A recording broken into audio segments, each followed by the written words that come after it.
قل يا أيها الناس إن كنتم في شك من ديني فلا أعبد الذين تعبدون من دون الله ولكن أعبد الله الذي يتوفاكم وأمرت أن أكون من المؤمنين وأنك وجهك للدين حنيف ولا تكونن من المشركين ولا تدعو من دون الله ما لا ينفعك ولا يضرك فإن فعلت فإنك إذا من الظالمين وإن يمسسك الله بضر فلا كاشف له إلا هو وإن يردك بخير فلا راد لفضله يصيب به من يشاء من عباده وهو الغفور الرحيم قل يا أيها الناس قد جاءكم الحق من ربكم فمن اهتدى فإنما يهتدي لنفسه ومن ضل فإنما يضل عليها وما أنا عليكم بوكيل واتبع ما يوحى إليك واصبر حتى يحكم الله وهو خير الحاكمين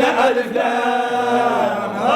كتاب أحكمت آياته ثم فصلت من لدن حكيم خبير ألا تعبدوا إلا الله إنني لكم منه نذير وبشير وأن استغفروا ربكم ثم توبوا إليه يمتعكم متاعا حسنا إلى أجل مسمى ويؤتي كل ذي فضل فضله وإن تولوا فإني أخاف عليكم عذاب يوم كبير إلى الله مرجعكم وهو على كل شيء قدير ألا إنهم يثنون صدورهم ليصطفوا منه ألا حين يصرشون ثيابهم يعلم ما يسرون وما يعلنون إنه عليم بذات الصدور.